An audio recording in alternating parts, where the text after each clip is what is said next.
नमस्कार मेरे प्रिय विद्यार्थियों, सबसे पहले हिंदी एजुकेशनल चैनल में मैं आपका स्वागत करता हूं।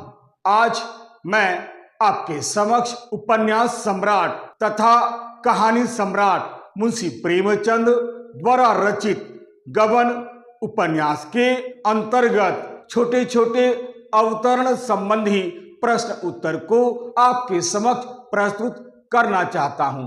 इसे आप ध्यान देकर सुनने की कोशिश कीजिएगा। तो चलिए समय नहीं लेते हुए मैं इस वीडियो को शुरू करता हूं। जी हां, उपन्यास सम्राट व कहानी सम्राट मुंशी प्रेमचंद द्वारा रचित गबन उपन्यास से संबंधित छोटे छोटे अवतरण संबंधी प्रश्न उत्तर। जी हां, इस वीडियो का पहला अवतरण कुछ इस प्रकार है। कोटेशन है, आदमी पाप से नीच होता है, खाने पीने से नहीं होता। प्रेम से जो भोजन मिलता है वह पवित्र होता है, उसे तो देवता भी खाते हैं। कोटेशन बंद। जी हां, यह प्रश्न है, उपर्युक्त कथन कौन किससे तथा किस संदर्भ में कहता है, समझा कर लिखिए। जी हां, यहां पर एक और प्रश्न बन सकता है, यानी अथवा यहां वक्ता कौन है और वह ऐसा कब और क्यों कहता है। जी हां, दोनों ही प्रश्न का उत्तर एक ही है। तो चलिए शुरू करता हूं उत्तर। जी हां, उपर्युक्त कथन रमानाथ खटिक देवी दिन की पत्नी जग्गो से कहता है। रमानाथ घर से भागने के बाद पुलिस के डर से वह देवी दिन खटिक के घर में जाकर आश्रय लेता है। जग्गो खटिक देवी दीन की पत्नी है। जग्गो रमानाथ को पुत्रवत स्नेह करती है, उसे अपना पुत्र के समान मानती है। चूंकि जग्गो एक नीचे जाति की स्त्री है, इसीलिए वह रमानाथ के लिए भोजन बनाने के लिए बिल्कुल तैयार नहीं होती है, बल्कि एक ब्राह्मणी रसोइये का भी उसके लिए प्रबंध कर देती है। वह रमानाथ से कहती है कि बेटा, तुम ब्राह्मण हो, अतः मैं अपने हाथ का बनाया हुआ खाना खिलाकर तुम्हारा धर्म नहीं लूंगी।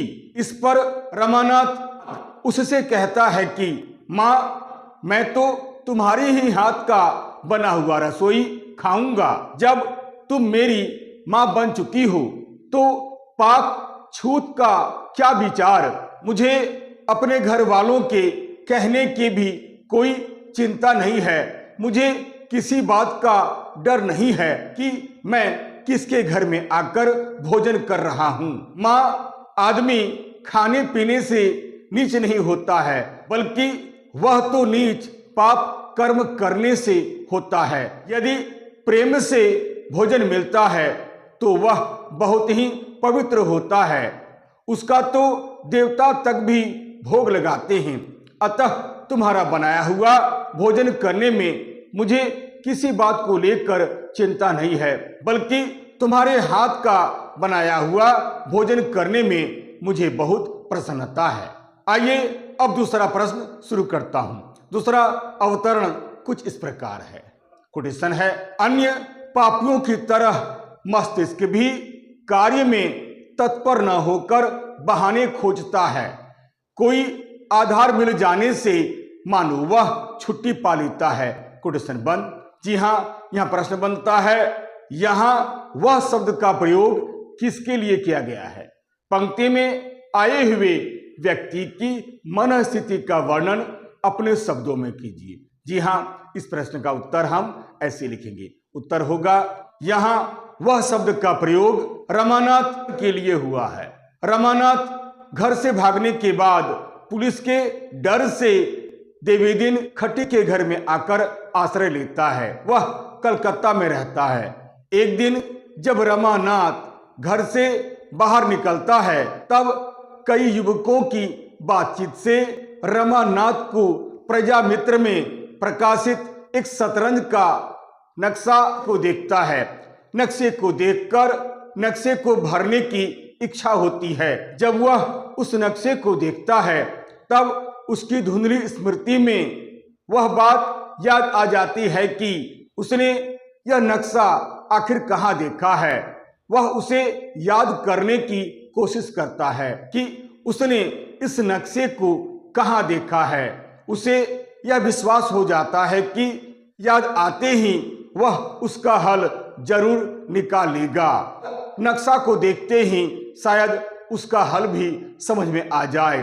कहा जाता है कि मनुष्य का मस्तिष्क कार्य के सामने आने पर तत्काल उसमें नहीं लग जाता है, अपितु उसको करने के लिए कोई न कोई बहाना खोजने लगता है। और जब उसको किसी बहाने का आधार मिल जाता है तब जैसे वह उससे निश्चिंत हो जाता है। रमानाथ शतरंज का नक्शा भरने का निश्चय तो करता है, किंतु वह उसका भरना प्रारंभ नहीं कर पाता है और इस चिंता में लग जाता है कि उसने पहले इस नक्शे को कहाँ देखा था। यदि वह नक्शा याद आ जाए तो इस नक्शे का हल करना और भी सरल हो जाएगा। आशा करता हूं आप इस वीडियो के माध्यम से इन दोनों अवतरणों का उत्तर अच्छी तरह से समझ गए होंगे। यदि आपको यह वीडियो अच्छा लगता है, उपयोगी लगता है, सारगर्भित लगता है तो आप इसे लाइक करें, शेयर करें और तो और सब्सक्राइब करना बिल्कुल नहीं भूलें। तब तक के लिए नमस्कार, धन्यवाद।